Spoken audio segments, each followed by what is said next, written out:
Good evening friend, welcome to my channel. তো মামনি চ্যানেলে সকল বন্ধুদেরকে স্বাগত জানাই। আশা করি সকলেই ভালো আছেন, আমিও বেশ ভালোই আছি। তো আজ একটা দুর্দান্ত স্বাদের লাল লাল ঝাল ঝাল মাটনের পাতলা ঝোল রেসিপি নিয়ে চলে এলাম। জানি কম বেশি সকলেই বানাতে জানেন, আমি আমার মতো বানালাম, সেটাই আপনাদের কাছে শেয়ার করলাম।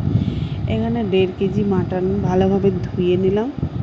1 চামচ লবণ, হলুদ, জিরে গুঁড়ো আর 2 চামচ আদা রসুন বাটা দিয়ে দিলাম। হাতের সাহায্যে সব উপকরণ বেশ ভালোভাবে মিশিয়ে নিলাম। তো যে যেখান থেকে বসে আমার ভিডিওটা দেখছেন, প্রথম থেকে শেষ পর্যন্ত দেখার অনুরোধ রইল।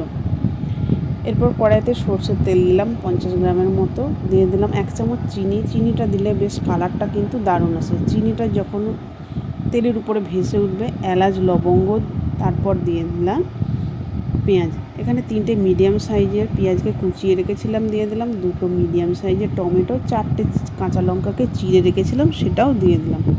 তো দেখেই বুঝতে পারছেন টমেটো পেঁয়াজ বেশ নরম হয়ে গেছে।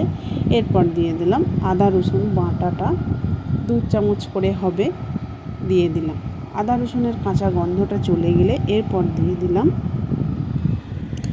শুকনো মশলার মধ্যে আছে হলুদ, জিরে, লঙ্কা গুঁড়ো, ধনে ও কাশ্মীরি লঙ্কা। তো মশলাটা যাতে পুড়ে না যায় সেই জন্য মশলার উপরে সামান্য জল দিয়ে দিলাম।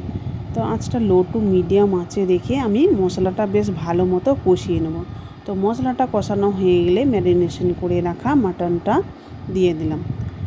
আঁচটা লো টু মিডিয়াম আঁচে রেখে বেশ ভালো করে কষিয়ে ঢাকা দিয়ে দিয়ে রান্না করে নেব। তাহলে মাটনের রেসিপিটা কিন্তু দুর্দান্ত হয়, টেস্টটা দুর্দান্তও হয়। তো যারা আমার ইউটিউব চ্যানেল থেকে দেখছেন, একটা সাবস্ক্রাইব করে পাশে থাকবেন আর পাশে থাকা বেল বাটনটি অল করে রাখবেন, তাহলে আমার রেসিপি ছাড়ার সাথে সাথে সবার আগে আপনার কাছে পৌঁছে যাবে। দিয়ে দিলাম স্বাদ মতো লবণ। আর যারা আমার অলরেডি পুরনো বন্ধু আছেন, তাদের তো সাবস্ক্রাইব করে পাশেই আছেন, তাদের জন্য আমার অসংখ্য অসংখ্য ধন্যবাদ রইল।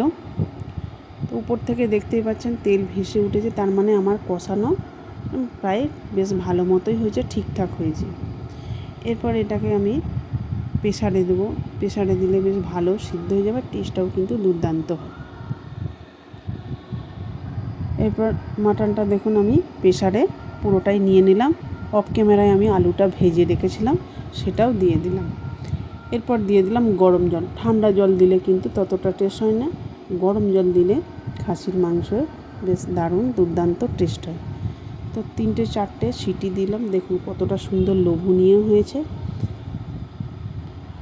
এরপর আমি দেখুন নামিয়ে নিলাম।